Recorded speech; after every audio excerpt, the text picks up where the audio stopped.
할렐루야. 주님의 평강이 함께 하시기를 주님의 이름으로 축복합니다. 명절에 큰 복이 여러분 가정마다 충만하시기를 주님의 이름으로 축복합니다. 사람은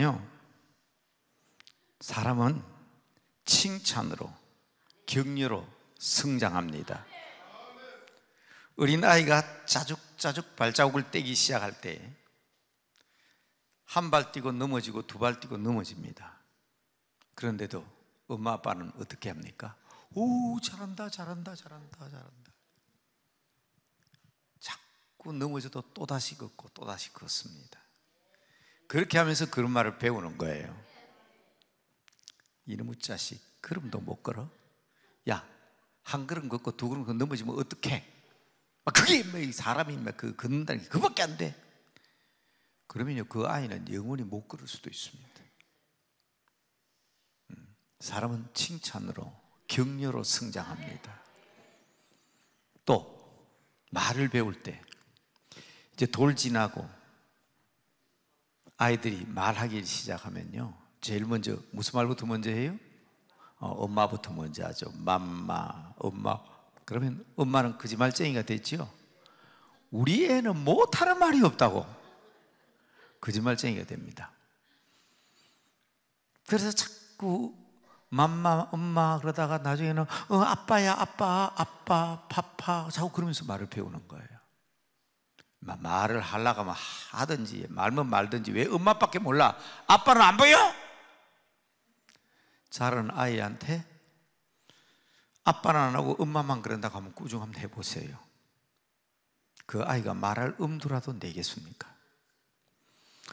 우리 신앙은 천차만별입니다. 그래서 우리 선배들은 신앙인을 성장시키고 또 자라게 할 때는 아주 중요한 세 가지의 단계가 있다고 얘기했습니다. 혹시 이런 가운데 우리 목사님 가운데 혹은 우리 사모님 가운데 기독교 상담학을 전공하신 분이 계신지 모르겠습니다. 상담을 할 때 제일 중요한 것은 이 격려 상담입니다.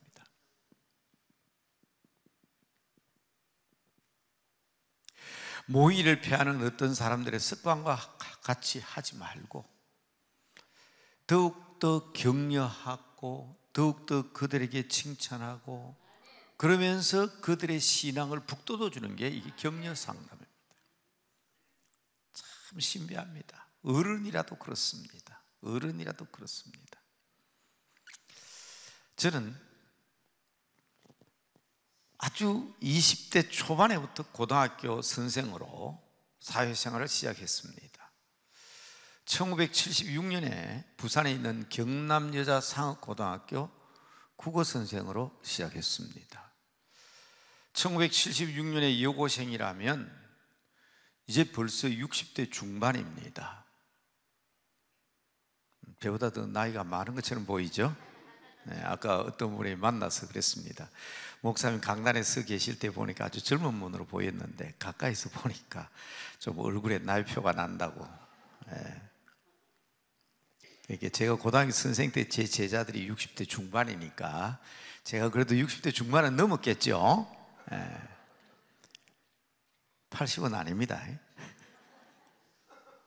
우리 나이로 이제 겨우 70이지만 우리 나이로 이른이지만 아주 20대 초반에 저는 고등학교 선생을 했습니다. 그리고 초등학교에 무려 12년 동안 초등학교에서 교직 생활을 했습니다. 학생들을 가르침으로 시작했잖아요. 그러니까 어떻게든지 아이들로 하여금 용기를 가지고 힘을 가지게 하기 위해서 애를 많이 썼지만 지금은 후회되는 게 참 많아요. 우리 원장님 살아계실 때, 김성강 목사님 살아계실 때 제보고 늘 하시는 말씀이 있습니다. 소 목사, 내가 대통령 되면 넌 교육부 장관이다. 근데 대통령 선거 있기 전에 돌아가셨습니다. 저도 좀 깃밥을 좀 만질 뻔했는데 근데 그때 제가 목사님께 늘 드린 말씀이 있어요. 제가 교육부 장관하면 큰일 납니다. 제한테 맞았던 아이들이 폭력 교사라고 덮어 씌우면 저 교육부 장관 못합니다. 시대가 많이 달라졌죠. 참 많이 때렸어요. 아이들한테 많이 때렸어요. 아이들도 많이 때리기도 했지만 제가 애들에게 많이 맞기도 했습니다. 그것은 지금 오늘날과 같이 학생들이 선생님이 대드는 거 아닙니다. 잘못하는 일이 있으면 창문 다 걸어 잠그고 카텐 다 내리고 눈 감겨 놔놓고 제가 종아리 딱 꺾고 앞에 서서 자, 한 명씩 와서 이 종아리로 선생님 때리라. 그래서 가끔 길 가다 보면 제자들 만날 때가 있거든요. 선생님, 우리 담임 선생님이셨죠? 그러면 야, 너 선생님 종아리 때려본 적 있냐? 예, 선생님 종아리 때려줘. 그건 제 반 아이 맞아요. 에이, 어떻게 선생님 종아리를 때립니까? 그러면 그건 제 반 아이는 아니에요. 같은 학교 제자인지는 몰라도 제 학급, 제 클래스에서 제게 교육받은 아이는 아닙니다. 그래도 대학에서 20년 동안 강의했잖아요. 저는 신학대학 교수로 20년 있었으니까. 목사님들이 참 많습니다. 이 기도를 왔을 때도 꼭 만납니다. 전번에도 꼭 아이고 교수님 몰라 뵀습니다. 왜? 제가 몸무게가 대학 교수할 때는 85kg 나갔어요. 근데 지금 현재는 69kg입니다. 그러니까 모양이 많이 다르죠. 잘 몰라봐요. 아이고 교수님 그때 강의가 참 재미있었습니다. 제 강의 들어봤어요? 예, 들어봤습니다. 그런데 제 클래스의 학생은 특징이 하나 있어요. 쟤한테 짜장면 먹어본 적 있냐? 교수님 그렇죠. 교수님 그때 짜장면 사주셨죠. 그러면 그건 제 클래스 학생 맞아요. 그러나 교수님 제가 짜장면을 안 먹은 것 같은데 그러면 제 강의는 혹시 들었을지 몰라도 1시간을 가르쳐도 제자는 제자니까 제가 학점을 주고 한 학기도 안 가르친 제자는 아닙니다. 분명히 제게는 그런 표시가 있습니다. 왜 짜장면 얘기, 매 얘기를 하냐? 절대로 격려만 가지고는 성장하지 않습니다. 여러분 성경은 매를 때리라고 합니까? 때리지 말라고 합니까? 중요합니다. 필요에 따라서는 매를 쓸 수도 있어야 됩니다. 물론 제 같은 사람은 혹시 우리 원장님 살아 계셨으면 제가 그런 자리에 있을지 없을지는 모르지만은 그렇잖아요. 고등학교 선생했죠. 초등학교 선생 12년 했죠. 대학 20년 있었으면 저도 가끔은 그런 생각 해보거든요. 나도 부총리 교육부 장관 정도는 자격이 있다고 생각은 해봐요. 그렇지만 마음속에 항상 캥기는 게 있습니다. 좀 더 잘 가르칠 걸, 좀 더 잘 양육했으면 좋았을 텐데. 저희 교회에서 제 후임자를, 목사를 선출하기 위해서 신문 광고도 하고 추천도 받고 이 방법 정말 모집했는데 벌써 한 2번 실패했거든요. 담임 목사 못 모셨어요. 그러니까 아직도 제가 남대구에 담임 목사로 있지요. 근데 올라오는데 최종적으로 남는 사람은 전부 다 제 제자예요. 그러니까 교인들이 오해를 하죠. 이게 필시 담임 목사가 추천을 했는가 보다. 제 추천 안 했어요. 안 해도 그렇게 올라오더라고요. 교회에서 유명한 상도 주고 또 유명한 여교육제 시상도 합니다. 최종적으로 올라오는데 보면 꼭 걸려요. 옛날 경남 여상에서 가르쳤던 제자든지 요새는 여자 목사가 많잖아요. 꼭 올라옵니다. 저는 전혀 관계 안 했습니다. 나름대로는 이게 보람이로구나. 내가 교회에서는 목회는 잘 못해도 그래도 가르치는 데는 일가견이 있는 모양이다. 여러분 영화 배우관데도 유명한 사람이 있고 우리 교인들이 그 사람 이름 들먹이지 말래요. 조금 섹시하대요. 그래가지고 사회 문제를 좀 일으킨 유명한 배우기 때문에 얘기하지 말래요. 이름 경유하지 말라고 그래요. 또 유명한 영화 감독도 있고 또 이런 건 공개해도 괜찮잖아요. 영화 감독은 문시은이라고 유명한 여자 영화 감독이 있어요. 야구 감독으로는 이동욱이라고 NC 프로야구 NC 감독이 다 제가 5학년 6학년 때, 그리고 야구 선수한테 이태근이라고 초등학교 2학년 때 다 제가 가르친 제자들이에요. 이렇게 선수도 보면 축구 선수, 야구 선수, 뭐 영화 감독, 프로, 그다가 유명한 발레리나 가운데 김주원이라고요. 유명한 수석 발레리나도 제가 가르친 제자입니다. 그러니까 온 세상이 그런 사람으로 가득 차 있으니까 때때로는 어떤 사람은 목사님이 좀 과장해가지고 좀 선전을 하려고 그냥 남의 이름 들먹이고, 저 뒤에다 실명을 금명했잖아요. 한 사람은 제가 실명 금명 안 했습니다. 여러분 다 아는 너무 유명한 사람이에요. 그런데 말이에요, 아마 유명한 탤런트도 지내고 아나운서도 지냈는데, 이 친구는 아마 자라면서 한 번도 안 맞고 자란 것 같아요. 근데 다만 쟤한테 좀 맞은 것 같아요. 가끔 그러다가 뒤통수도 얻어맞기도 하고, 그러다가 그냥 등짝도 얻어맞기도 하고 그러는데, 그렇게 다 이러면서 하지 않을 수 없는 것은 이것만 가지고는 큰 사람 못 만들어요. 그래서 성경에는 뭐냐면 권면이라 말씀입니다. 권면. 꼭 기억하셔야 됩니다. 이 단계를. 격려하고 칭찬하는 게 기본입니다. 아까 어린아이 얘기했지만, 여러분 저는 그래도 평생을 강단에서, 교단에 서서 가르쳤고 강단에 서서 설교한 사람 아닙니까? 제가 제 잘못한 거 제가 다 압니다. 그런데요, 항상 제가 목사 되기 전에도 설교하고 나면 아주 유일하게 칭찬하는 사람이 한 사람이 있습니다.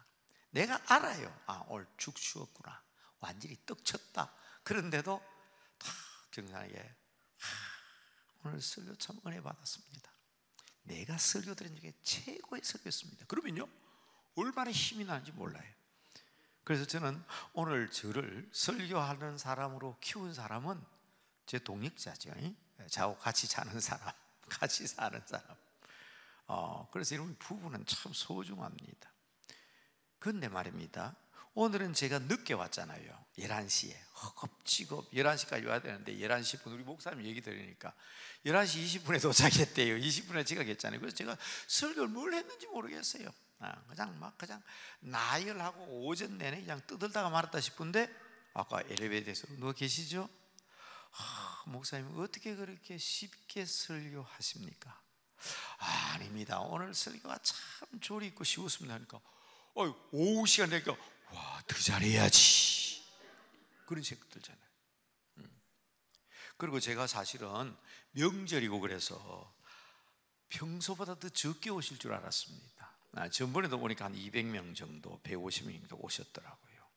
그런데 이제 명절이니까 다 고향 가시고 또 모처럼 쉬니까 오시는데, 아침에 저는 100명분을 책을 준비하는데 와가 보니까 벌써 150명이 넘어요. 지금 한 200명 정도 됐지요.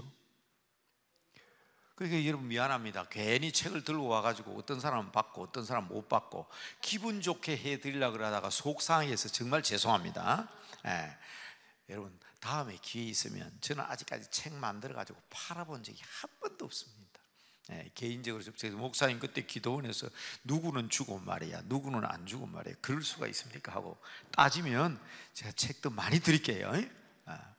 그런데 여기 서점에는 제 책들이 있습니다만 그건 제 책이 아니고 서점에서 준비한 책이니까 여러분 사서 구입하시고요. 그런데 똑같은 말인데도 우리 목사님 계시죠. 목사님이 아마 여러분, 저는 오늘 명절이 돼가 100명이나 오겠나 그렇게 생각했는데, 전혀 여러분 제가 손윤탁 목사가 설교한다고 여러분 많이 오신 거 아니잖아요. 명절이니까 하나님 앞에 기도하기 위해서 왔다. 목사님 앉아 계실 때 식사하면서 그랬어요. 정말 훌륭하신 분들이다. 이 명절에 다른 곳에 갈 때도 있고 관광 간다, 외국 간다 그런 분도 계시는데, 하나님 만나러 기도하러 오신 여러분들 얼마나 훌륭합니까? 그렇죠?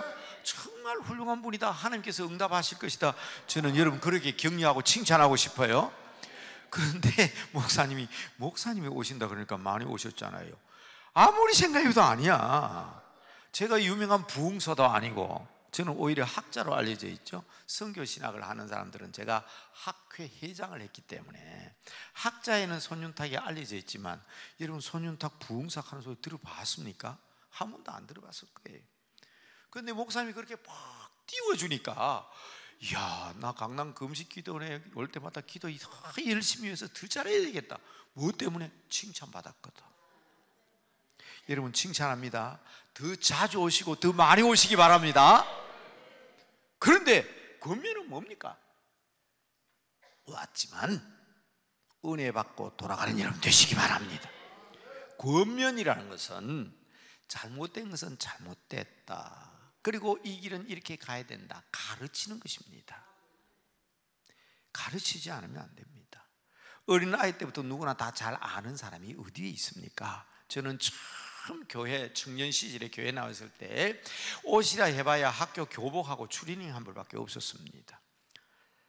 청년 시절, 대학생 시절이니까 추리닝을 입고 성가대에 있었어요. 가운을 입으니까 모르죠. 안에 추리닝을 입은지 양복을 입은지. 가운을 딱 본데 옆에 있는 집사님이 저를 보고 하는 거예요. 세상에 주일날 교회 나오면서 추리닝 입고 나온 사람이 어디 있냐고. 외국 사람은 주일이 되면 선데이 드레스, 주일날 되면 옷을 쫙 입고 오는데 세상에 추리닝 입고 교회 오냐고 막 눈물이 확 나더라고. 막 교회에 많아 버릴까 싶은 생각 들더라고. 그런데요, 지금 생각하면 그 집사님이 생각하면 생각할수록 고마운 거예요. 아무도 그걸 봐도 얘기를 안 해주는 거예요. 권면을 안 하는 거예요. 그러니까 추리닝 입고 와도 당연한 건 줄로 알고, 슬리퍼 질질 끌고 와도 되는 줄로 알고. 요새는 뭐 그런 거 없습니다. 청년들 보니까 뭐 구멍 뻥뻥 뚫린 청바지도 입고 오고 뭐 그렇디다. 그런데 그거보다 더 귀중한 것은 예배드리겠다는 마음이 더 소중하지만은, 그러나 그분이 제게 그런 걸 안 가르쳐줬다면 그걸 제가 알겠어요? 더 큰 일도 있습니다. 제가 결혼하고 난 뒤에 사구리 옷장을 넣다 보니까 옷장이 낡은 건 아닌데 부부만 사용하던 작은 옷장 사유당 하다 보니까 이제 애들도 둘 커가고 옷도 많아지고, 그래서 제가 가구를 새로 넣었어요. 새 가구를 넣고 헌 가구를 갖다 버리려고 하니 너무너무 아까운 거예요. 그래서 제가 가구점에 부탁해서 그걸 교회에다 갖다 놨습니다. 찬양대원도 옷도 넣고 또 주일학교 아이들 쓰는데 거기 물건도 넣고 갖다 놨는데, 그날 저녁에 저를 정말 자기 아들처럼 키워준 장로님이 계세요. 저는 거의 장로님 손에서 양육이 되었습니다. 지금도 거명합니다. 살아계신 장로님은 전라남도 보성군 웅치면 웅치교회 엄경섭 장로란 분입니다. 아시는 분 혹시 계실지 몰라요. 그분은 너무 고마워서 제가 이 강단에서 몇 분의 이름의 실명을 소개했습니다. 웅치면 웅치교회 장로님이십니다. 엄경섭 장로님이라고. 참 저를 동생같이 그렇게 아끼면서 키워주신 분입니다. 근데 더 놀랍게도 권면을 많이 준 장로님이 계시는데 세상 떠났습니다. 백형기라는 장로님인데, 경남 저 삼당진이라는 곳에 가면 미전교회라는 교회가 있는데 거기에서 전도사를 하시다가 나중에 한수집사 되시고 저희 교회 장로 되신 분이에요. 손집사 일로 와봐라. 예. 저 옷장 네가 갖다 놨지? 예. 너 집에 새 가구 넣었구나. 예, 새 거 넣었습니다. 빨리 새 가구 헌 가구 바꿔. 예? 하나님 앞에 좋은 걸 드려야지. 너희 집에는 좋은 것 갖다 놨고 헝글 얘기다 갖다 놔? 아버지 앞에 그렇게 배우는 거 어디에 나오더냐? 이런 거 아무나 할 수 없는 얘기지요. 대부분 그렇게 생각하기 쉽거든요. 지내놓고 보니까 되게 사람들이 그렇게 생각하기 쉽습니다. 그런데 그 장로님은 제게 하나님을 어떻게 섬겨야 하는 것을 권면하고 가르쳐 주신 분입니다. 하나님 앞에 제일 좋은 것도 해야 돼. 너희 집에 세워놓고 헝글 교회 갔다는 그런 버릇을 지금부터 가지면 안 돼. 잘 읽어봐라. 말라기서. 하나님 앞에 드리는 양은 최고의 양을 드려야 됩니다. 양떼를 보고 튼튼하고 흠이 없고 점이 없고 실한 거, 그걸 하나님 앞에 드리는 거예요. 그럼 제사장들이 검사를 합니다. 합격 그러면 하나님 앞에 드리는 건데, 이 예루살렘 교회가 타락한 것은 뭐냐면, 예루살렘 성전 제사장이 타락한 이유는 뭔가 하면 제일 좋은 양을 끌고 와 이렇게 보면 표시가 없거든. 불합격 그러면 그 사람들이요 제일 좋은 양 끌고 와가지고 저 문 밖에 가가지고 그 흠 있는 양하고 윗돈 주가 바꿔서 갖다 드립니다. 제사장이 검사해보고 표가 있거든. 합격 그러면 그 좋은 양을 드려야 될 텐데 다 죽어가는 거 병든 걸 하나님 앞에 드리거든. 그러니까 말라기 선지자가 이야기하잖아요. 너희 총독한테 그런 거 갖다 줘봐라. 저런 거, 병든 거, 눈먼 거, 점 있는 거 같으면 좋아하는가? 어떻게 하나님 앞에 이런 것을 드리냐? 물론 말라기에는 11조에 대한 것도 강조하지만 하나님 앞에는 최고의 것을 드려야 된다. 그게 우리 백현기 장로님이 제게 가르쳐 준 거예요. 여러분, 그런 권면을 받지 않았으면 제가 어떻게 알겠습니까? 저는 하나님 앞에 최고의 것을 드려야 된다 해가지고, 혹시 부산에 오신 분들은 부산시 사하구 당리동 언덕 위에 당리초등학교 하면 큰 교회가 하나 있습니다. 부산 동신교회입니다. 그 교회를 지을 때는 부산 영락교회 다음으로 큰 교회입니다. 지금은 뭐 부산에 큰 교회들 많지요. 그러나 그 교회 지을 때에 하나님 앞에 제일 좋은 것 드려야 된다 해가지고, 저는 전세금을 뽑고 교회에 있는 모든 돈 다 뽑아가서 하나님 앞에 예물로 드렸더니, 그 교회에 입당 예배 드리는 날 하나님께서 제게 처음으로 아파트를 주셨어요. 인간적인 계산은 안 됩니다. 우리 장로님에게 부탁을 했어요. 내가 아마 무슨 부정을 저질렀는지 모르겠다. 전세금 다 뽑아가지고 교회 헌금했는데 어떻게 교회 입당 예배 때 아파트를 샀냐? 그러니까 장로님이 그러셨어요. 그건 인간적으로 감사를 해도 안 밝혀진다. 하나님 주시는 은혜는 하나님과 받은 사람만 아는 비밀이라고 그러시더라고. 저는 엄청 감격했어요. 물론 신학을 하고 목사하기 위해서 그거 다 팔아 제껴버리고 저는 가난하게 살겠습니다 했지만, 헌당 예배 드리는 날 제가 자가용을 샀습니다. 그때는요, 대학 교수, 중고등학교 선생님도 자가용 타고 다니는 사람 없었습니다. 80년대 초에. 그런데 저는 초등학교 선생님이 자가용 끌고 다녔어요. 그게 하나님께서 복을 막 그렇게 부어주시더라고. 그 어디에서 배운 거냐? 우리 장로님이 저를 불러다가 제일 좋은 것을 하나님께 드려야 된다는 것을 가르쳐주지 않았다면 아마 지금 제가 어떻게 됐을지 모르겠어요. 지금도 저는 그렇게 생각합니다. 여러분, 다 나누어 드리지 못해서 좀 화가 나시고 좀 섭섭하실지 모르지만, 제가 여기 와서 책 가지고 모아오는 거 전부 다 제 돈 들여서 가져오는 겁니다. 제가 돈 주고 사는 겁니다. 제가 여기에서 강사 줄 때도 이 책값 이거 내 사례비로 주는 거 출판사로 보내라, 지금 그렇게 얘기해서 보냈습니다. 전번에도 그랬어요. 무슨 얘기인가 하면, 가장 좋은 거 하나님 앞에 드리면 하나님께서 더 좋은 것으로 채워주시는 줄 믿으시기 바랍니다. 이런 걸 교회에서 가르쳐야 되는데 요새 이런 교육을 할 수가 없어요. 그러면 어떻게 막 삐져가지고 목사님 다음부터 교회 안 나옵니다 이러셨거든. 목사님 상처받았습니다. 내가 잘 살랐고 교회 나오는 건데 좋은 거 다 바쳐버리면 나는 뭘 가집니까? 그런 신앙 가지고 있으니 이 시대 신앙이 어떻게 되겠냐 말이에요. 자, 더 중요한 게 있습니다. 이거는 우리 상담학을 하는 사람들은 잘 아는 말이지만은 우리 상담학 하시는 분들이 이렇게 조리 있게 잘 안 가르쳐 주시더라고. 자기도 논문 쓰고 그럴 때는 다 하는데. 그래서 제가 이거 정말 중요한 부분에 저는 18번처럼 씁니다. 성도를 양육할 때는 이런 과정을 거쳐야 됩니다. 어린아이 자랄 때도 똑같습니다. 어린아이들은 항상 칭찬만 하면 되겠습니까? 저는 어떤 때는 애를 때리라고 그래요. 어떻게 해요? 매질하면 안 됩니다. 애들은 매로 키우면 안 됩니다. 절대로 안 됩니다. 근데 딱 매를 때려야 될 때가 있어요. 언제인지 아십니까? 애를 데리고 옆집에 갔습니다. 옆집 아줌마하고 이야기를 하는데, 이 아이가 그 틈을 이용해서 옆집 아줌마 화장품을 다 어질러버렸네 그냥. 엄마가 보더니 야야야 너 그러면 안 돼, 그러면 안 돼. 그러니까 옆집 아줌마가 그래요. 괜찮다 그냥 놀아. 그때 엄마가 얘기하죠. 엄마가 하지 말했잖아. 애가 대꾸를 합니다. 엄마, 아줌마가 갖고 놀아도 괜찮다고 하잖아요. 그런 놈은요 집에 와가지고 막 흠씬 두들기 패야 돼요. 그냥 그건 매로 다스려야 돼요. 옆집 아줌마 말을 들어야 될지 우리 엄마 말을 들어야 될지 구별이 안 되는 아이거든요. 그렇게 키우면 안 돼요. 옆집 아줌마는 의뢰의 그래 괜찮다 가지고 놀아라 합니다. 그러나 엄마가 그래도 안 돼 그러면 엄마 말을 딱 들을 줄 알아야 되는데, 그 아이를 그냥 두면 나중에 어떻게 되냐, 자기 교회 담임 목사 말 안 듣고 2단 3단 따라갈 가능성이 있는 사람입니다. 이 중요합니다. 자기 선생님 말 안 듣고 잘못된 사람을 얘기하면 그게 기가 솔깃해서 넘어갈 사람이라고. 그래서 저는 그런 경우에는 반드시 매로 다스려야 된다. 반드시 엄마 말 듣고 아빠 말 들어야지, 선생님 말 들어야지, 우리 하나님 말씀 들어야지. 2단 3단 여러분, 사탄도 기적을 행합니다. 사탄도 기적을 행해요.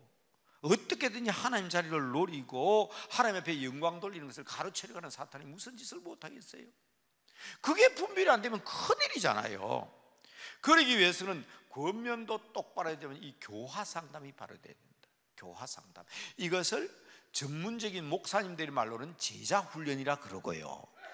그리고 일반적인 종교적인 상담하기 위해서만 교화란 말을 쓰는 거예요. 기독교인으로서 교화, 기독교인에서 그리스도인으로서 바르된 교육을 시켜야 되는데 교화 상담이라고 쓰는 것인데, 지도자로서의 자격을 갖추기 위해서 성경적인 말로 하면 온전한 그리스도인, 에베소서 4장 13절 말씀으로 얘기하면 예수 그리스도의 장성한 분량에 이를 수 있는 장성한 그리스도인, 그리고 고린도전서 3장 1절에 의하면 신령한 그리스도인, 그리고 목회자를 말하는 소위 제자, 주님의 사람으로서 그리스도에서 온전한 훈련을 우리는 교화 상담이라 그렇게 얘기합니다. 그렇기 때문에 여러분 목사님들이 계신가 모르지만 이 교화 상담이 최종적으로 제일 중요한 거죠. 지도자로서 키우게 되고 리더십을 가질 수 있도록 키우는 문제이기 때문에, 그래서 이 세 가지는 꼭 기억하셔야 합니다. 여러분 오늘 추석이고, 그래서 여러분 오늘 제가 말씀드릴 기도 제목은 변화입니다. 변화. 변화. 이게 오늘 오후에 여러분, 저와 여러분들이 같이 기도할 내용입니다. 저는 늘 우리 부목사님들과 남산에 올라가 등산길을 가도 절대로 올라갔던 길로 되돌아오지 않습니다. 그래서 수없이 저는 따라하라고 반복하면서 교화시키는 게 하나 있어요. 여러분들 같이 한번 따라해 봅시다. 다른 길로 가자. 어떤 길로 가자?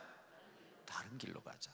동방의 박사들이 황금과 유향과 모략을 가지고 아기 예수께 경배했습니다. 그때 주의 사자가 나타나서 다른 길로 가라, 다른 길로 돌아갔습니다. 누구를 위해서? 주님을 위해서, 자기 자신들을 위해서, 하나님의 영광을 위해서 다른 길로 가야 합니다. 이게 변화입니다. 그래서 오늘 또 제가 선뜻 말했지만 아침에 급하게 나오는데 조금만 더 늦었으면 저는 더 늦을 뻔했어요. 오전 예배 설교도 못할 뻔했어요. 길이 이리 막히는 거 한번 경험했잖아요. 그래서 저도 깜짝 놀라가 시간을 보니까 9시요. 평소에 9시 오면 10시 10분이면 도착합니다. 아무리 시간 오래돼도 9시에 딱 나서려고 보니까 2시간 반 걸렸거든, 오는데. 그러니까 다른 생각을 할 겨를이 없어 얼른 주소다는 게 이것이거든요. 그러니까 계속 우리 제 설교를 듣고 우리 이 기도원에 기도하러 오시는 분들은 잘 압니다. 저는 앞 시간과 뒤 시간에 절대로 같은 복장으로 나타나지 않습니다. 넥타이를 바꿔매도 넥타이를 바꿔매고, 어떤 데는 모르겠다 싶어서 다 똑같은데 뭐가 바뀌어서 대부분 목사님 안경 바뀌었네요 그럽니다. 안 그러면 선글라스라도 쓰고 나옵니다. 이 변화거든요, 변화. 그러니까 저는 교육적인 의미가 있어서 저는 그렇게 하는 겁니다. 옛날 초등학교 선생 시절에 말이에요, 부산에 가면 우암동 적기라는 곳이 있습니다. 그 우암국민학교가 제가 첫 초등학교 근무지입니다. 대한민국에는요, 같은 번지에 본적수를 가장 많이 두고 있는 사람이 우암동 189번지입니다. 여러분 가운데도 혹시나 본 적이 우암동 189번지가 있을지 몰라요. 왜냐하면 6.25 때 그 소위 적기라는 데는 곳인데 그냥 피나미를 갖다 부었는데요, 얼마나 넓은지 한 동 전체가 우암동 189번지예요. 그러니까 우암동 189번지는 절대로 주소를 못 찾습니다. 189번지 안에 통이 몇 개나 되고 반이 몇 개 되는지 몰라요. 그런 곳에서는 교직 생활을 처음 시작했습니다. 참 어려운 사람들이 많았어요. 그런데 저도 같이 어려웠어요. 그래서 저는 항상 새까만 바지에다가 하얀 와이셔츠에 까만 넥타이를 메고 다녔습니다. 꼭 보면 몰몬교 전도사처럼 보였어요. 우리 교장 선생님이 굉장히 보기 싫었던가 봐요. 교장 선생님이 저 불려갔잖아요. 손 선생, 교육대학에서 뭘 배웠노? 예? 네 복장 그게 뭐고? 단정하게 입었는데요. 내가 보니까 니만 보면 그냥 내가 답답해 죽겠다. 어떻게 맨날 까만 바지 까만 넥타이 흰 와이셔츠, 애들이 하루 종일 너만 쳐다보고 있는데 얼마나 지루하겠냐. 애들이 좀 변화가 있어야 애들이 재미가 있지. 선생님만 쳐다보면 까만 넥타이에 까만 바지. 그때 제가 크게, 그게 여러분 때때로 그런 꾸중을 들으면 눈물이 왈칵왈칵 납니다. 내 사정도 모르고 말이야. 그렇지만요, 그 가르칠 거는 그래 눈물이 나도록 한번 꾸중을 드려야 됩니다. 저는 그 이후부터요, 하다못해 넥타이를 바꿔매도 바꿔매고 바지 색깔, 옷이 많은 거 아니에요. 옷이 많은 거 아니에요. 변화를 주는 거죠. 변화를. 저희 교회 교인들이 그래요. 우리 목사님 칠면조가 아침에 입고 오는 거하고 오후에 입고 오는 다르네 그럽니다. 자, 여러분, 제가 상징적 의미가 있다고 그랬습니다. 변화, 이거 오늘 주제입니다. 굉장히 중요합니다. 왜? 자, 오늘 첫째는요, 뭐가 변하고 있냐? 시간이 변하고 있습니다. 시간이. 여러분 지금 차고 계시는 시계, 저 뒤에 걸려있는 시계, 소 목사가 지금 차고 있는 시계, 이렇게 자연적으로 하루 24시간, 봄, 여름, 가을, 겨울 1년 365일, 1923년, 24년, 25년 이렇게 흘러가는 시간을 우리는 뭐라 그러냐면 크로노스라고 합니다. 물리적 시간이죠. 자연적 시간, 이걸 크로노스라고 합니다. 헬라어입니다. 자연적으로 흘러가는 시간입니다. 우리는 그 시간 속에 살고 있습니다. 그런데 오늘 본문 말씀에 딱 이렇게 얘기합니다. 하루가 며칠 같고 천년 같고, 천년이 뭐 같아? 하루 같아요. 야, 여러분, 이 말이 매우 무서운 얘기입니다. 지옥에 가 있는 사람은 어떨까요? 하루가 어떻게 느낄까요? 천년 같을 거예요. 그런데 그게 영원히 계속된단 말이에요. 여러분, 지옥 가면 안 됩니다. 큰일 납니다. 여러분, 예수 믿고 구원받고 천국 가는 거 큰 복인 줄로 믿으시기 바랍니다. 천국은 어떨까요? 천년이 뭐 같을까? 하루 같지요. 똑같은 크로노스처럼 보이지만 하나님의 시간은 이런 거예요. 우리가 흘러 세월이 화살과 같다, 흐르는 물과 같다, 이게 흐르는 크로노스예요. 이걸 잡아야 하는 거예요. 이걸 잡아야 하는 겁니다. 그것을 우리는 뭐라고 그러냐면 카이로스라고 합니다. 자, 여러분, 새삼 제가 이 얘기를 듣기 전에는 목사님 설교만 들으신 부분은 우리 목사님하고 설교가 다르다, 내용이 다르다 그럴 수 있습니다. 카이로스를 목사님들 뭐라고 가르쳐요? 하나님의 시간, 크로노스를 세속적 시간, 그렇게 의미를 부여해서 그렇게 말씀드립니다. 그렇게 번역합니다. 한번 따라합시다. 하나님의 시간, 그게 뭐라고요? 카이로스입니다. 맞습니다. 그 말이 맞아요. 그런데 여러분, 이 의미를 알 때에 분명해지는 거예요. 카이로스는 그리스 신화에 나오는 신의 이름입니다. 신의 이름입니다. 앞에는 트럭 머리가 수북하게 나 있는데 뒤에는 머리가 하나도 없어요. 뒷댄머리, 뒷번댄머리예요. 앞에 왔을 때는 탁 잡으면 잡히는데 뒤에는 잡으면 미끄덕미끄덕 도망가 버립니다. 이게 카이로스라는 신의 형상입니다. 하나님의 시간에 지금 카이로스라는 신의 형상을 보면 아주 몰골입니다. 그림에도 좀 나중에 여러분 인터넷에 한번 찾아보세요. 찾아보면 카이로스 하면 그 카이로스 신 안 되면 한번 찾아보세요. 이것을 정상적인 우리말로 번역하면 기회라는 신입니다. 기회라는 신. 발목에는 날개가 붙어 있어요. 지나가면 날아가 버려요. 그래서 이번 기회는 앞에 왔을 때 잡아야지 지나가면 지나가 버리잖아요. 그래서 우리가 기회를 얘기할 때 카이로스를 얘기하는데, 이것을 우리가 신학적으로 성경적으로 얘기할 때는 이걸 하나님의 시간이라고 합니다. 왜? 흘러가는 크로노스의 시간을 가치 있게 보람되게 하나님의 뜻에 맞게 써야지, 그걸 갖다가 속된 세상 끝 향락 즐기고 오면 그건 다 지나가 버리는 겁니다. 물처럼 다 지나가 버리는 거예요. 우리의 영원한 시간은 하나님의 시간입니다. 그렇죠? 그래서 우리는 이것을 카이로스라 그렇게 부릅니다. 이 굉장히 중요한 단어입니다. 그러니까 여러분, 이 카이로스의 시간을 가진 믿는 사람들이 가지는 이 변화에 대한 것은 대단한 겁니다. 우리 스스로 우리 자신이 변화되어야 되지 않겠습니까? 병들고 고통받고 괴로운 시간은 그만큼 손해입니다. 어쩔 수 없어서 마지막 세상 떠나는 장례식에서 저희 교회도 지금 오늘 제가 여기 오는 시간에 권사님 한 분이 돌아가셔서 내일 모레 제가 똑같은 내일 모레, 그러니까 추석 지나서 토요일 날 장례식 한다고 그러더라고요. 그럼 제가 똑같은 설교할 겁니다. 다윗이 죽을 날에 임박하매 그 아들 솔로몬에게 명령하여 이르되 첫째, 너희는 대장부가 되라. 세상의 모든 어머니 아버지의 소원은요, 내 자식들이 비실비실거리는 자녀 원하는 사람 없잖아요. 당당하게 살아라, 그 말입니다. 여러분도 똑같을 줄 압니다. 대장부들 되시기 바랍니다. 당당하게 사시기 바랍니다. 추석인데 부모님 어른들 생각하면 내 조상들에게 부끄럽지 않는, 돌아가신 우리 어머니 아버지에게 부끄럽지 않는 자녀가 되기를 원한다면 당당하십시오. 혹 실수할 때가 있습니다. 죄를 지을 때도 있습니다. 그런데 우리는 세상 사람과 다르잖아요. 그렇게 흘러가는 크로노스의 사람이 아니라 우리는 카이로스의 사람입니다. 그러므로 하나님 앞에 회개하고 용서받으면 언제든지 새 출발을 할 수가 있습니다. 그런 믿음의 사람 되시기 바랍니다. 두 번째는 다윗이 이렇게 얘기합니다. 긴 문장이 나오는데 제가 장례식을 800건 900건 인도하면서 그걸 읽었지만 나는 아직도 그 외우려고 생각도 안 했고 외우지도 않습니다. 율법에 기록된 대로 지키라, 맨 마지막에 그렇게 나와 있다고. 그 말은 말씀대로 살아라, 그 말 아니겠습니까? 믿음으로 살아라. 예수 믿고 먼 훗날 천국에서 만나자, 그 말 아닙니까? 어떤 엄마가 죽으면서 아들을 불러 큰 아들 보고 이랬대요. 이제 죽으니까 얘야 굿바이 그랬대요. 둘째 아들이 오니까 엄마가 걔 보고 시우 어게인 그랬대요. 그러니까 큰 아들이, 세상에 운명하는 엄마가 이렇게 차별을 하더니 큰 아들이 엄마한테 따졌대요. 엄마, 아무리 세상 떠나지만 누구는 시우 어게인이고 누구는 굿바이냐? 그랬더니 엄마가 뭐라 그랬어요? 니도 시우 어게인 하려고 그러거든. 예수 믿고 신앙생활 잘해라. 믿습니까? 믿어요? 그렇죠. 우리가 억만가지 죄가 있어도 죄는 내가 지었는데 벌은 누가 받으셨어요?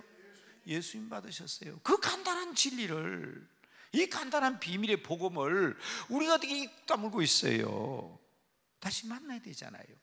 그게 바로 오늘 오전 시간에만 In Jesus Christ and Christos, 우리말로 예수 그리스도 안에, 주님 안에 있는 시간입니다. 그게 카이로스의 시간이에요. 보세요, 우리 기독교의 윤리는요, 태초가 있습니다. 시작이 있습니다. 종말이 있습니다. 이게 우리 기독교의 역사관입니다. 동양의 시간과는 시작과 끝이 없습니다. 왜냐하면 사람으로 태어나가 죄진 게 송아지로 태어났고, 송아지로 태어나가 죄진이 벌레로 태어났고, 착한 벌레가 됐더니 다시 소로 태어나고, 좀 착하니까 여자로 태어나고, 좀 착하니까 남자로 태어나고, 좀 착하니까 또 소위 불교에서는 극락 가고. 기독교의 천국하고 극락은 달라요. 이 극락은 윤회의 한 방법입니다. 또 떨어져요. 죄를 지어 인간으로 또 떨어져요. 여기가 뺑글뺑글 돕니다. 이게 동양의 역사관입니다. 시작도 없고 끝도 없습니다. 그래서 불교에서 말하는 니르바나, 해탈은 뭐냐면 이 윤회의 굴레를 싹 벗어나가지고 어떻게 된가? 아무것도 없어야 됩니다. 비어버려야 됩니다. 공허합니다.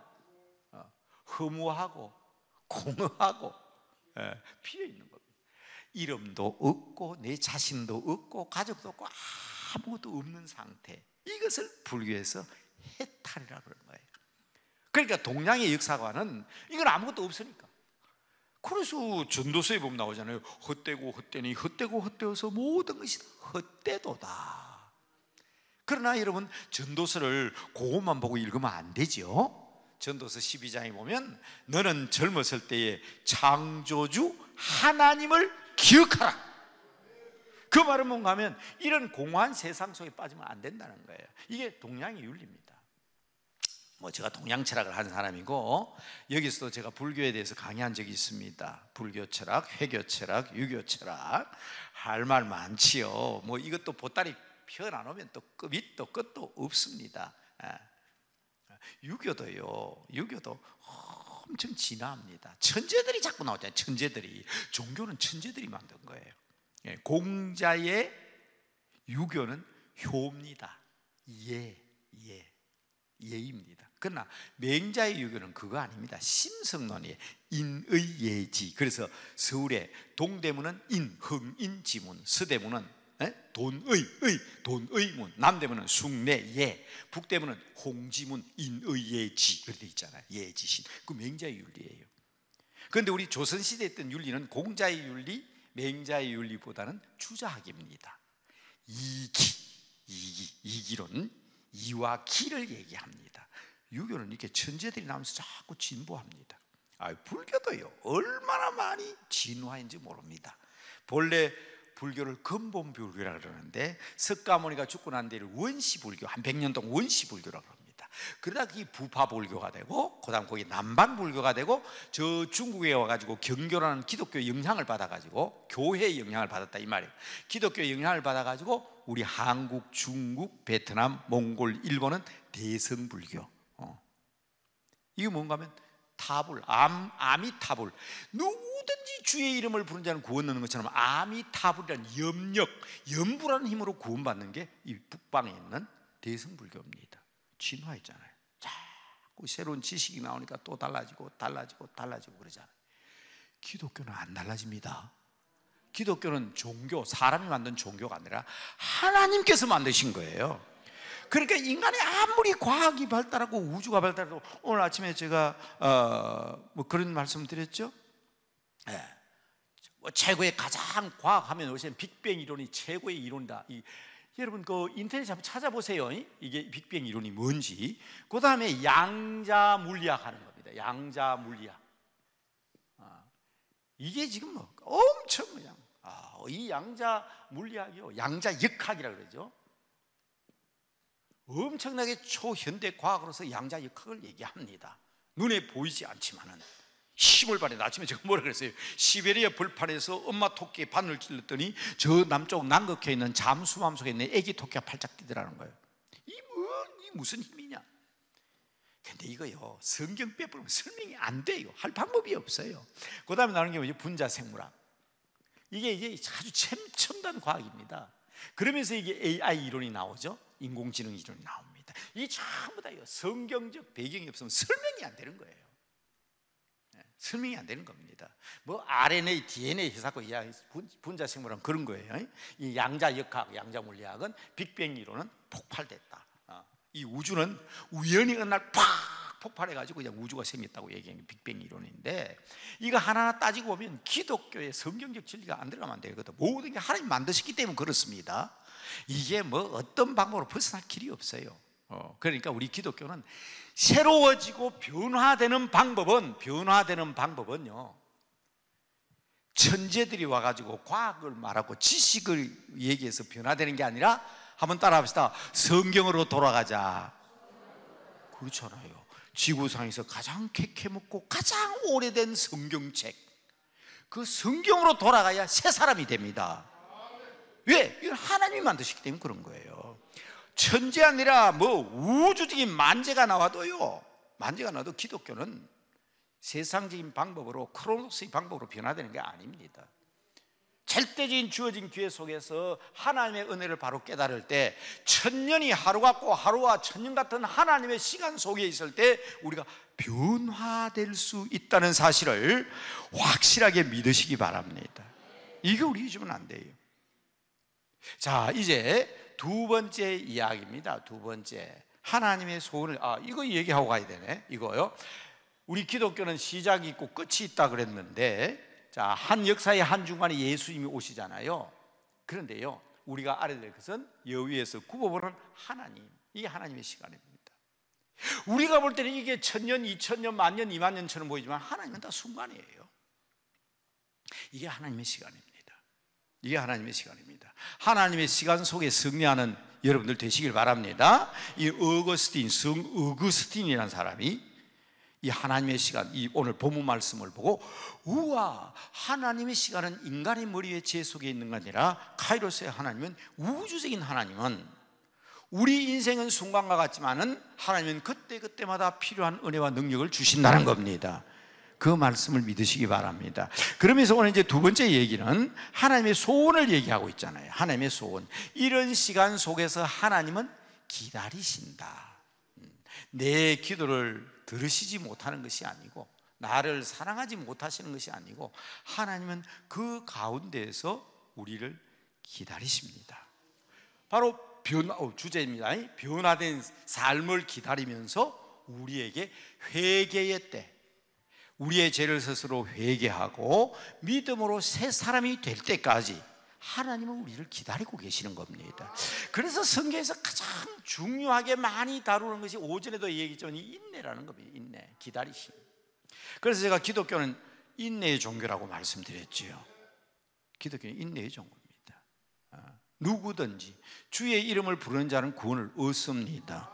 그런데 모든 사람들이 다 주의 이름을 부르지 않습니다. 그래서 하나님께서 그렇게 하시기 위해서 최초로 선택한, 물론 창세기 3장 15절, 창세기 3장 15절을 우리 여인의 후손이 나옵니다. 그래서 하나님께서 먼저 던져 놓으시죠. 여인의 후손 예수 그리스도를 얘기합니다. 그래서 이것을 프로토 에반젤리움이라고 그러는데, 원복음, 본래적인 복음은 벌써 하나님께서 이때부터 선언하셨다는 겁니다. 원복음. 가장 아마득한 옛날에 하나님께서 아담과 하와가 범죄하고 난 이후에 여인의 후손을 얘기하면서 얘기하셨습니다. 그런데 그 과정이 얼마나 장구합니까?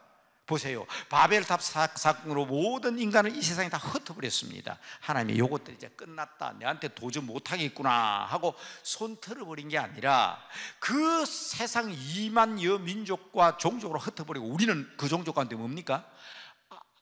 노아의 후손인 셈족입니다. 셈의 후손 가운데도 우랄 알타이어, 각기 방언으로 했잖아요. 우리말은 우랄 알타이어 계통입니다. 몽골, 만주, 한국, 일본어 어순이 똑같습니다. 일본어 하시는 분 계시죠? 여러분 영어나 중국어 배우는 거 다르잖아요. 단어만 알면 연결시키면 다 말이 돼요. 여기 다 우랄 알타이 계통입니다. 몽골 사람도 마찬가지입니다. 만주족은 없어져 버렸지만은 누르하치란 사람이 청나라의 황제가 되면서 만주는 내가 태어난 곳이다, 성지다, 사람들 들어가지 마라 해가 만주에 있는 사람 다 불러내버렸어요. 비워버렸어요. 그래서 그게 누가 들어갔지? 우리가 들어갔지.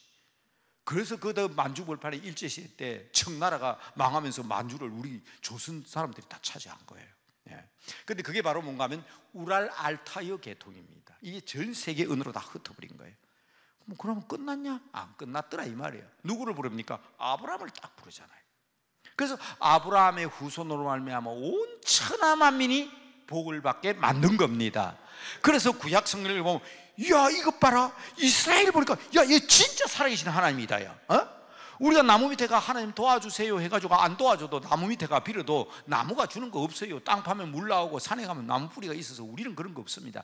그러나 이스라엘 백성들은요, 그 사막 가운데에서 진짜 살아계신 하나님이 아닌데 먹을 거 주세요 하는데 아무것도 안 주면 자갈을 먹고 삽니까? 돌을 먹고 삽니까?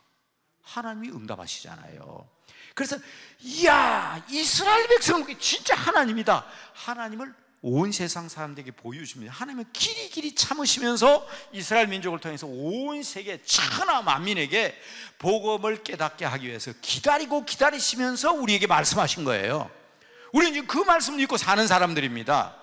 아이고 이스라엘이 이뻐서, 유대민족이 이뻐서 우리가 구약 성경을 얘기하고 구약 성경을 얘기하는 것이 아니라 그 배후에 계신 하나님을 우리는 유대인을 통해서 알게 된 겁니다. 그렇기 때문에 이 살아계신 하나님이 기다리시면서 지금도 우리를 기다리시는, 어떻게 하기를? 끝까지 인내하며 우리가 회개하고 구원받기를 기다리는 하나님이다. 그게 오늘 목사님이 읽어드린 두 번째 얘기지 않습니까? 베드로 후서 3장 몇 절? 오늘 몇 절 읽었죠? 8절 9절 읽었죠? 9절의 내용이 그겁니다. 인내. 길이 참으시고 길이 기다리시면서 하나님의 소원은 모든 사람들이 주께로 돌아오시기를 기다리는 겁니다. 우리 믿는 사람만 돌아오는 것이 아니라 세상 모든 사람이 다 돌아오기를 기다리고 있기 때문에 우리는 바로 이 인내로 예수 그리스도의 옷을 입어야 된다. 그래서 오늘 여러분 이거 옷 입다 하는 것, 예수 그리스도 옷 입자, 이렇게 옷을 입어야 우리는 그리스도 안에 있다, in Jesus Christ가 된다는 거예요. 이게 오늘 두 번째 강조하는 겁니다. 오전에도 말씀드렸지만은 이게 중요합니다. 헬라어로는 en 크리스토스 그렇게 얘기합니다. en 크리스토스, 숫자가 이래 안 쓰죠. 여기 또 돌이치면서 en 크리스토스, 그리스도 안에 있어야 된다. 그리스도를 옷 입자. 자, 중요한 성경 구절 지금 세 개를 얘기합니다. 받아 적으셔야 돼요. 새 옷을 입고 그리스도로 변화받아서 우리가 인내하면서 기다리는 주님 앞에 합당하게 살기 위해서는 첫째 우리는 무엇을 해야 하냐? 옷을 벗어야 됩니다. 로마서 13장 13절 확실하게 우리가 벗어야 될 옷이 나옵니다. 여러분, 로마서는 성경의 금가락지입니다. 성경 가운데 우리의 구원의 돌에 대해서 잘 얘기하고 있는 게 로마서입니다. 그래서 로마서를 성경의 금가락지라 그렇게 부릅니다. 그리고 로마서 8장에 우리가 구원받고 하나님의 자녀가 되고 세상에 어느 누구도 끊을 수 없는 확실한 백성이라고 얘기하고 있기 때문에 로마서 8장은 금가락지에 박아놓은 다이아몬드다 그렇게 얘기해요. 혹시 오늘 처음 제게 얘기 듣는 사람은 로마서 8장을 읽고 또 읽으면서 로마서 8장을 통해서 하나님께서 우리에게 무엇을 얘기하려고 하시는지 확실하게 깨달았으면 좋겠습니다. 가능하면 이 산을 내려가기 전에 이번 특별히 우린 추석 축복 대승의 기간 중에 개인적 시간을 가질 때 로마서 성경의 금가락지라 그랬습니다. 보석이에요, 보석. 그 가운데도 보석 중에 보석은 로마서 8장입니다. 네, 다이아몬드예요. 그런데 여러분, 로마서 8장부터 11장까지 믿음으로 구원을 얻는다 하고 난 뒤에 12장, 13장, 14장, 15장 이렇게 넘어가면서 그건 뭔가 하면 이렇게 구원받은 사람들이 어떻게 살아야 될 것인가? 산 제사를 드려야 된다. 로마서 12장 1절도 그렇게 나오잖아요. 로마서 12장 2절 덕을 세워라, 나보다 남을 더 기쁘게 해라. 쭉 우리 산 제사 드리는 내용이 쭉 나오잖아요. 그런데 이 로마서 13장 13절에 딱 가면 중요한 말이 이 옷은 반드시 벗어야 된다. 세 가지를 얘기합니다. 6개로 되어 있지만 줄이면 3개입니다. 술 취함과 방탕의 옷을 벗으라. 여러분 가운데 해당되는 사람 없을지 모릅니다. 그러나 우리 하나님께서 우리에게 새 옷을 입히기 위해서 간곡하게 부탁하는 겁니다. 이거 벗어야 되는 거 맞잖아요. 술 취함과 방탕이 인간에게 주는 유익이 없지 않습니까? 사탄의 옷을 벗어야 됩니다. 술 취함과 방탕의 옷을 벗으라. 로마서 13장 13절 찾았어요? 네? 이 옷을 벗어야 됩니다. 이 옷을. 두 번째로는요, 음란과 호색의 옷을 벗으라. 음란과 호색의 옷을 벗으라. 뭐가 음란입니까? 뭐가 음란입니까? 여러분, 며느리감을 소개해 준다고 어떤 권사님이 와서 권사님 처녀가 얼마나 이쁜지, 얼굴 잘생겼지, 학벌 좋지, 음식 잘하지, 바늘길 잘하지, 직장 좋지. 어때요? 오고 며느리감 참 좋네. 그런데 이 아가씨가 옆집 아저씨가 늘 마음에 있어. 며느리감을 만들 수 있어요, 없어요? 에? 그거 며느리 자격이 없는 거예요. 그거는 그렇잖아요. 음란과 호색의 옷을 벗으라는 말은 우리가 진실되고 거룩하신 하나님을 믿고 사는 우리들의 마음속에 세상 것, 음란한 것, 호색이 틈타고 있으면 새 사람이 될 수가 없습니다. 그렇죠? 그렇잖아요. 여러분, 텔레비전 속에 나오는 멋있는 탤런트가 아무리 멋있으면 뭐합니까? 좀 못생기고 부족해도 내 남편이 최고지. 마찬가지로 우리 예수 그리스도를 믿고 있는 사람들을 하나님 앞에 바로 서기 위해서 우리 하나님은 기다리고 계십니다. 그 옷 빨리 벗어 던지라. 그래서 명절 될 때 오늘 오전에 얘기했죠. 명절 신앙은 잔치의 신앙이 돼야 된다, 기쁨의 신앙이 돼야 된다, 그러면서 결단하는 신앙이 돼야 된다 그랬잖아요. 옛날에 우리 어른들은요, 저도 그랬잖아요. 어릴 때 설날 추석 기다리는 것은 새 옷 입기 때문이잖아요. 헌 옷을 벗어야지, 선의 옷을 벗어야지. 참 목욕도 지독실이 안 했지요. 설날 되면 목욕하잖아요. 추석 때가 되면 뜨거운 다라이에 물 갖다 놓고 목욕탕에 있으면 목욕하면 시집간 우리 누나가 내 등 비기면서 니는 여름 내내 강해가지고 목욕했는데 이 덕에 때가 이게 뭐냐고, 온갖 때가. 우리는 그런 사람들이에요. 세상 속에 살면 세상 때가 가득 묻어 있는데 이거 벗어 제껴야 됩니다. 그 중에 우리 그리스도인들이 반드시 벗어야 될 옷이 있습니다. 시기와 다툼의 옷을 벗으라. 그래서 제가 로마서 13장 13절 꼭 기억하라는 거예요. 이 벗어야 됩니다. 전번에 와서 제가 그런 얘기했죠. 지금 우리는 교회를 위해서 한다 그래. 아무개 권사님 우리 교회가 이래가 되겠어요, 목사님 어떻고요, 장로님 어떻고요, 너무 문자 보내가지고 아나 우리 장로님 어떤 사람인지 아냐, 우리 여러분 그거 다 카톡으로 보내고 문자로 보내면 없어지는 줄 알죠? 목사님 다 지웠어요. 지우기를 뭘 지워? AI라는 놈이 다 흡수하고 있는데 아세요? 여러분 범죄인 하나 잡히니까 경찰들이 다 찾아내잖아요. 카톡 다, 내 카톡 다 전화기도 다 던져버리는데 다 찾아내잖아요. 안 없어집니다. 여러분 말하고 여러분 증거 이메일 보내니까 하나도 안 없어집니다. 그거요 못 찾아내요. 지금은 왜? 수십억이 쓰고 있는 걸 어째 찾아내겠어요? 그러나 범죄자로 딱 지목되면 찾아내잖아요. 무슨 얘기인가 하면 그게 어디에 저장됩니까? AI란 놈은 그거 다 접수합니다. 그걸 다 모아가지고 나중에 AI한테 물으면 대답하는 거예요. 5년 후에 질문을 했어요. 남대문교회가 어떤 교회냐? 그러면 이 AI라는 놈이 수집된 거 다 토해놓습니다. 그게 손윤탁 목사는 어떤 사람이고 장로는 어떤 사람. 이런 거 뭐 교회 어떻게 되겠어요? 오늘을 우리 교회를 위해서 그런다, 우리 장로 위해서 그런다 그러지 말고 부정적인 생각, 시기, 다툼, 시기 아예 버리셔야 돼요. 그게 전부 다 모여가지고 5년, 10년 후에 다음 세대들이 교회에 나오는데 절대적인 방해가 된다는 것을 아셔야 합니다.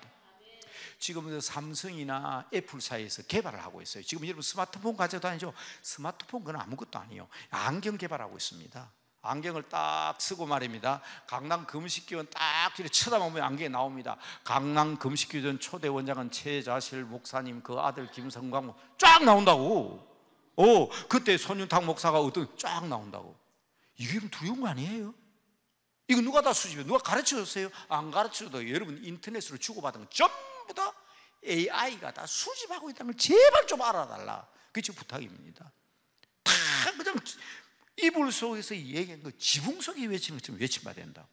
그러니까 여러분 보세요. 이 옷 벗어야 안 되겠어요? 방탕과 술 취함의 옷을 벗고, 음란과 호색의 옷을 벗고, 다툼과 시기의 옷을 벗어야 합니다. 어떤 옷을 입어야 될까요? 빨가벗고 살면 안 되지요. 빨가벗고 살면 안 돼요. 골로새서 3장 12절 분명히 나옵니다. 옷 입으라 이래 있어요. 이건 옷 벗으라. 그렇죠? 한번 찾아봐요. 다른 거 몰라도 이건 꼭 기억하셔야 됩니다. 그 우리 주님은, 우리 하나님은 지금 베드로를 통해서 우리에게 변화를 얘기하면서 기다린다. 옷 빨리 벗고 새 옷 입으라 이 말이에요. 새 옷 입어라. 어떤 옷입니까? 긍휼과 자비의 옷을 입어라. 좀 불쌍하고 좀 기분 나빠도 그 사람을 긍휼히 여기고, 오해에서 빼기 3 하면 이해가 되잖아요. 이해의 옷을 입으란 말이에요. 이해. 뭘 세 개를 빼? 다툼과 시기와 질투 세 개를 빼버리란 말이에요. 그러면 이해가 되는 거예요. 긍휼과 자비의 옷을 입어라. 내 잘났다고 큰 소리 치지 말고 온유와 겸손의 옷을 입어라. 나오죠? 골로새 찾으셨어요? 골로새서 3장 12절 말씀입니다. 이거 입으셔야 돼요.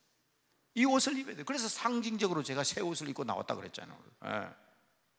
근데 이건 아무것도 아니에요. 이건 아무것도 아니에요. 우리가 우리의 심령이 새 옷을 입어야 명절다운 명절이 될 거 아닙니까? 여러분 이 산에 올라오셔서 기도하고 돌아가시는데 확 바뀌어서 변화되어서 성령의 옷 입고 내려가시는 여러분 다 되시길 바랍니다. 반드시 입어야 될 옷입니다. 긍휼과 자비 옷을 입어라. 온유와 겸손의 옷을 입어라. 그러면서 인내, 오래 참음의 옷을 입어라. 오래 참음의 옷을 입어라. 그래서 여러분 예수님께서 잡히던 날 밤에 말입니다, 군병들이 창을 가지고 칼을 들고 밧줄을 들고 왔습니다. 베드로가 딱 보니까 이때 선생님한테 잘 보여야 되기 때문에 선생님 칼싸움을 할까요? 선생님이 금으로 치니까 칼로 가지고 칼싸움을 하는데 말고라는 사람을 그냥 두 조각 내버리고 칼로 가지고 쫙 내리쳤는데 싹 이렇게 고놈이 탁 피가 기만 딱 잘렸어요. 그때 예수님께서 그 길을 붙여서 낫게 하면서 칼로 설치는 자는 칼로 망한다. 내 칼을 칼집에 꽂으라고 말씀하셨는데 정말 중요한 말씀은 누가복음 21장 51절 말씀 따라합시다. 이것까지 참으라. 따라하라니까. 이것까지 참으라. 이번 추석에 화가 나더라도 이것까지 참아야지. 남편이, 아내가, 시어머니가 잔소리를 해도, 시누이가 무슨 소리를 해도 참으세요. 다툼과 시기에 옷을 벗기 위해서 이것까지 참으라. 사랑은 언제나 오래 참고, 사랑한다 하면서 나는 사랑하기 때문에 참을 수 없다, 그건 거짓말이에요. 사랑은 언제나 오래 참고. 따라합시다. 너희 인내로 너희 영혼을 구하리라. 누가복음, 그게 누가복음 21장 19절이구나. 22장 51절이 이거까지 참아라고요. 마가복음은 끝까지 견디는 자는 구원을 얻으리라. 기독교는 인내의 종교입니다. 자, 이제 중요한 게 있어요. 세 번째가 있습니다. 이건 우리가 세상적인 논리로 하는 얘기죠. 세상적인 논리로 옷을 벗었으니 입어야죠. 그런데 진짜 입어야 될 옷이 있어요. 진짜 입어야 될 옷이 있어요. 자, 이 옷을 우리는 잘 입어야 된다. 진짜 입어야 될 옷이 있어요. 요한계시록 19장 13절 14절. 이 옷을 입어야 천국 갈 수 있습니다. 오래 참음의 옷, 겸손과 온유, 긍휼과 자비, 이것은 세상에서도 강조한다니까. 제가 아까 얘기했잖아요. 서울 동대문이 흥인지문 한다고 그랬잖아요. 서대문은 돈의 문, 돈의 문, 남대문은 숭례문, 북대문은 홍지문. 그러면 한가운데 인의예지신, 보신각 인의예지신. 이거 유교를 하는 사람도 얘기한다고. 자비와 긍휼, 온유와 겸손 다 얘기한다고. 다 얘기한다고. 그런데 우리가 정말 예수 믿는 사람이 다른 건 뭐냐? 이건 흉내를 내지 못해요. 어떤 옷이냐? 예수 그리스도의 피 뿌린 옷을 입어라. 예수 그리스도의 피 뿌린 옷을 입어라. 그래서 14절에 뭐라 그랬어요? 따라합시다. 세마포 옷. 요새는 그렇게 하면 안 된대요. 근데 옛날에 유대인들이 이 세마포 옷은 한 올이래요. 한 올을 가지고 가로 세로 다 해가지고 한 올로 돼 있대요. 한 하나님을 상징하기 때문에 그랬대요. 그러나 그게 중요한 게 아니에요. 더 중요한 것은 이 13절, 예수 그리스도의 피 뿌린 옷이다. 피 뿌린. 참 신비하게도 13장 13절, 3장 12절, 19장 13절 참 신비하죠? 꼭 기억하셔야 됩니다. 예수 그리스도의 피 뿌린 옷을 입어야 된다. 이 세마포 옷을 이걸 입어야 카이로서 시간의 변화 속에서 영원한 천국에 들어가서 영원히 하나님을 찬양하는 주의 백성이 될 수 있기 때문입니다. 예수 그리스도의 피 뿌린 옷을 입은 사람은 세상 사람과 다릅니다. 말씨가 달라지고 행위가 달라지고 삶이 달라지고 인간관계가 달라지는 거예요. 자, 이렇게 우리가 자라가야 하는데, 자, 오늘 또 시간이 돼서 기도해야 될 시간이 돼서, 자, 그런데 보세요. 오늘 우리가 자라기에 있어서는 세상에서도 아까 말했지, 격려, 권면, 그러면서도 교화 그랬는데, 그러기 위해서 세 번째 변화의 마지막, 오늘 말씀의 마지막입니다. 베드로후서 3장을 읽으셨으니까, 베드로후서 3장을 읽으셨으니까 맨 마지막 절이 몇 절이더라? 베드로후서 3장 18절이네요. 18절. 우리 주 곧 구주 예수 그리스도의 은혜와 그를 아는 지식에 자라가라. 영광이 이제와 영원한 날까지 그에게 있을지어다 그랬습니다. 예수 그리스도를 아는 지식, 이것을 아까 서두에도 말씀드렸습니다마는 이것을 세상 사람들은 성장이라는 말을 쓰기도 하고 성숙이라는 말을 쓰기도 하고, 우리 기독교에서는 예수를 믿는 이 옷을 입으면 의롭게 된다 해서 의화, justification이라고 합니다. 의화, 의화란 말을 쓰는데, 이렇게 변화되는 것을 우리는 말하는 성화라고 합니다. sanctification이라고 합니다. 성화되어서 어디까지 가야 되느냐? 예수 그리스도의 영화로운 단계까지 가야 된다. 영화로운 단계까지. 우리가 날마다 거룩해져 나중에는 예수 그리스도의 장성한 분량인 그리스도의 영화로운 단계까지 이르러야 된다는 겁니다. 이 성장, 이 변화가 바로 세마포 옷을 입은 사람들의 변화된 모습이 되어야 됩니다. 그 나라에는요 다 이 거룩한 사람들이 들어가는 거예요. 그런데 한번 물어봅시다. 여러분 거룩합니까? 거룩하냐고? 안 거룩하잖아. 근데 하나님은 우리를 성도라 그랬어요. 그죠? 거룩한 사람이라 인정해 주셨습니다. 이것을 뭐라 하냐? 성화라 그럽니다. 우리는 거룩해져 가는 사람이다. 이단들은요 그래요. 교회가 문제가 많다고. 그래서 자기들 따라와야 된대요. 그런데 저는 이렇게 얘기합니다. 문제 없는 교회는 없습니다. 문제 없는 교회는 심각한 문제를 가지고 있는 교회입니다. 혹시 여러분 교회에 대한 기도 제목을 가지고 오신 분은 바로 아셔야 됩니다. 교회는 거룩한 교회지만 머리가 예수님이고 나날이 거룩해져 가기 때문에 교회를 거룩한 교회라고 하는 것이지, 그 문제를 붙들고 목사님이 기도하고 장로님, 집사님, 권사님, 성도들이 기도하기 때문에 교회는 거룩한 교회인 줄로 믿으시기 바랍니다. 그래서 우리 기독교입니다. 옛날 구교 말고, 구교는 그냥 막 사제가 기도하면 다 그렇게 져버려요. 그냥 거룩한 거예요. 그냥 그게 아닙니다. 우리는 성화, sanctification이 굉장히 중요한 겁니다. sanctification.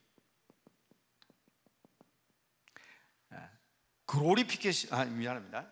이 sanctification 때문에 여기가 글로리피케이션, 영광스럽다, 글로리피케이션이라고 그러는데 영화롭게 되는데, 이 의롭다, 이 justification, 우리가 죄가 많지만 우리가 죄 없다 해주기 때문에 justification이 되는 거예요. 이게 이제 그림으로 이렇게 나타나는 겁니다. 자, 미안합니다. 그림으로 그래야 오늘 메모를 안 해도 집에 가도 머릿속에 떠오르지. 사람들은 전부 다 어디로 가냐? 지옥으로 갑니다. 무저갱, 업설무바닥저 굴갱, 이게 지옥입니다. 이 지옥입니다. 무저갱으로 지금 들어가고 있어요. 바닥이 없는 굴, 그 말이잖아요. 지옥으로 들어가고 있는데, 이 인간이 딱 회개하는 순간에, 딱 돌아서는 순간, 누구예요? 예수님에게 돌아서는 순간 의롭게 됩니다. 오늘 참 교회 나와서 예수 믿겠습니다 하고 고백하면 그 사람의 죄를 없다고 인정해 주신 거예요. 그 의화, 의인, 칭의, 어렵다고 칭한다, 의로 인정해 준다, 그 말이에요. 그게 하나님의 자녀가 된 거예요. 그런데 이 사람이 거룩하냐 이 말이에요. 거룩하지 않습니다. 제가 여러분 여기 와서 설명할 때 이렇게 설명했습니다. 산부인과 병원에서 아기가 하나 태어났어요. 우리 딸이 4번째 아이를 지난 8월 1일 날 병원에서 낳았는데, 우리 마지막 손, 지금 6번째 손주입니다, 제게는. 그래서 그 병원 문을 닫았대요. 1년에 한 달에 아기 하나 아니면 둘 받아가지고 산부인과 병원 유지가 안 된대요. 큰일입니다, 그죠? 한번 생각해보세요. 그 의사 선생님이고 거기에 간호사들인데 애 둘이 받아가지고 먹고 살겠어요? 그러니까 산부인과 문을 자꾸 닫아간대요. 그래도 또 애는 점점 더 안 낳고. 큰 문제죠. 자, 우리 애기 많이 낳아야 됩니다. 이 젊은 분들 보니 계시는데, 우리 어른들 애기 많이 낳아야 됩니다. 그런데요, 오늘 산부인과에 처음 애기가 딱 태어났어요. 제가 묻는 건 그 말이에요. 사람입니까? 사람 아닙니까? 사람입니까? 사람 아닙니까? 사람이지. 오늘 참 예수 믿고 justification, 의롭게 된 사람은 의인이에요. 하나님의 자녀예요. 천국 갑니다. 그러나 이 사람이, 산부인과에 지금 태어난 아이가 어떻게 사람 구실을 합니까? 8월 1일 날 태어난 우리 손주 보니까 지금 50일이 지났는데, 아이고 그 참 나는 마지막일을 바라는데 또 놓을까봐 겁납니다만은, 많이 나락해도 그냥 애이 4-5 넘으면 그것도 걱정이잖아요. 또 선교사인데 이뻐 죽겠어요. 사실은 나는 그 위에 손주 5명 클 때는 그거 몰랐어요. 참말로 이뻐요. 자꾸 났으면 좋겠어요. 그런데 그게 안아주지 않고 젖먹이지 않고 돌봐주지 않으면 사람 구실 안 됩니다.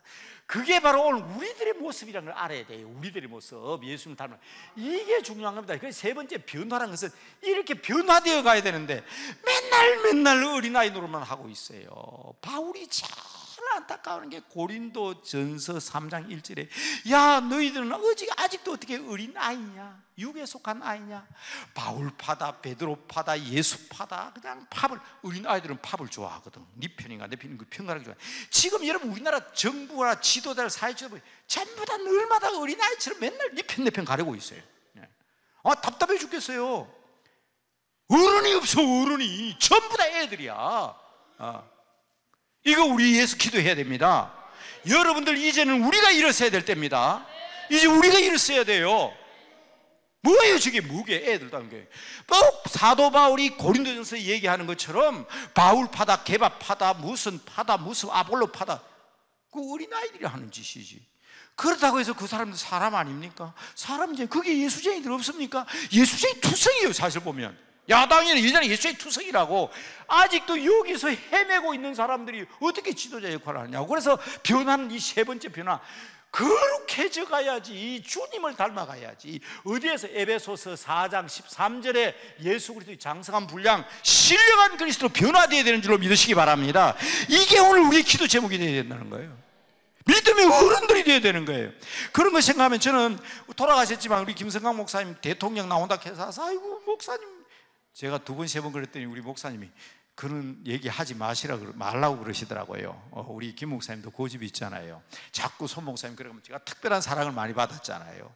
목사님 자꾸 그러면 목사님도 싫어합니다. 그래서 몇 번 얘기하다가 말았지만은 지금 가만히 생각하니까 차라리 그냥 대통령이 됐어야 되는데 어른이 없어. 진짜 세상에 어른이 맨날 싸우고 다투고 어린아이처럼. 고린도전서 3장 1절입니다 어찌하여 너희는 아직도 어린아이냐, 다투고. 우리는 좀 달라져야 돼. 이걸 성화입니다. 생티피케이션. 이걸 우리 생티피케이션, 완전히 그리스도의 장성을 자란 것을 뭐예요? 글로리피케이션. 이게 우리의 기도 제목이에요. 껍데기만 옷 입고 변화되면 뭐 합니까?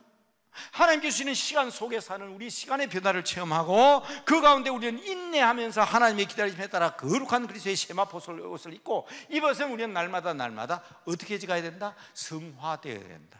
신령해져가야 된다. 그리스도인다운 그리스도인이 되어야 된다. 그래서 마지막으로 말씀드립니다. 고린도전서 4장 20절, 하나님의 나라는 말에 있는 것이 아니다. 손 목사가 여기서 괌 트럼펫만 한번 질러봤자 말에 있는 것이 아니라, 한번 따라합시다. 하나님의 나라는 능력에 있다. 말에 있지 않고 능력에 있습니다. 그 능력은 우리 스스로 하나님 앞에 전적인 헌신, 오전에 말씀드렸잖아요. 번제로 통째로 하나님께 맡길 때 변화시켜 주시는 분은 하나님이십니다. 그래서 여러분 필요합니다. 하나님 앞에 아버지 하나님 능력을 주시옵소서. 주님 우리를 변화시켜 주시옵소서. 하나님께서 우리를 변화시키시면 물질도 능력도 지위도 권세도 다 따라오게 돼 있는 거예요. 그 때를 지금 하나님은 기다리고 있습니다. 기억하십시오. 가능하면 제가 여러분 머릿속에 기억하려고 그림화, 도표화해야 기억에 남겠다 싶어서 이렇게 그렸는데, 중요한 것은 요게 그림은 이겁니다. 요 그림 말입니다. 무적행으로 빠지지 말고 날마다. 어떤 사람은요 예수 믿은 지 얼마 안 돼도 엄청 예수님을 닮은 사람들이 있더라고. 근데 손윤탁이 이거는 무슨 예수님인데 50년이 돼도 아직까지 요 정도밖에 못 왔어. 그런데 지금 내가 말하는 이 사람들은 아직도 여기서 헤매고 있어요. 여러분의 자녀들이 성장하지 않으면 답답하잖아요. 저 자식 왜 키가 안 클까? 쟤는 하는 짓이 옛날 어린아이 같을까? 우리 아버지 하나님이 우리를 보실 때 그래가 되겠습니까? 그래서 하나님께서 지금 간절하게 오늘 베드로 사도를 통해서, 베드로 후서를 통해서 얘기합니다. 하나님의 소원은 너희가 회개하고 새 사람 되어 그리스도를 아는 지식에서 자라서 장성한 그리스도인, 신령한 그리스도인, 온전한 그리스도인, 참된 주님의 제자가 되기를 원하고 있습니다. 이 일을 이루시는 분은 하나님밖에 없습니다. 동시에 우리가 그렇게 변화되면서도 아직도 그렇게 되지 못한 사람들을 위해서 우리가 또 해야 될 일은 처음에 말씀드렸잖아요. 격려하시고 권면하시고, 그러면서 그들을 양육하는 일에 또한 힘써야 되는 것이 우리의 책임입니다. 주어진 책임 잘 감당하겠다는 각오와 다짐으로 우리 자신의 변화를 위해서 함께 기도하는 귀한 시간 되시기를 바랍니다. 이제 여러분 두 손 높이 드시기 바랍니다. 그리고 오늘 말씀처럼 우리가 예수 그리스도로 옷 입고 하나님의 카이로스, 하나님의 시간 안에 사는 우리들은 영원도 우리의 것입니다. 이 땅에 살고 죽는 게 문제가 아닙니다. 그러므로 우리에게 필요한 것은 거룩한 세마포 옷을 입고 날마다 거룩해진 성화된 신령한 그리스도인이 되게 해달라고, 말에만 있는 것이 아니라 능력 있는 그리스도인이 되게 해달라고 간절히 소리 높여 부르짖으며 주님의 은혜를 사모하는 가운데 이번 추석 명절에 큰 변화의 역사가 여러분 교회와 여러분 가정과 여러분 삶 가운데 있게 되기를 주님의 이름으로 축복합니다. 축복합니다. 축복합니다. 부르짖겠습니다. 주여!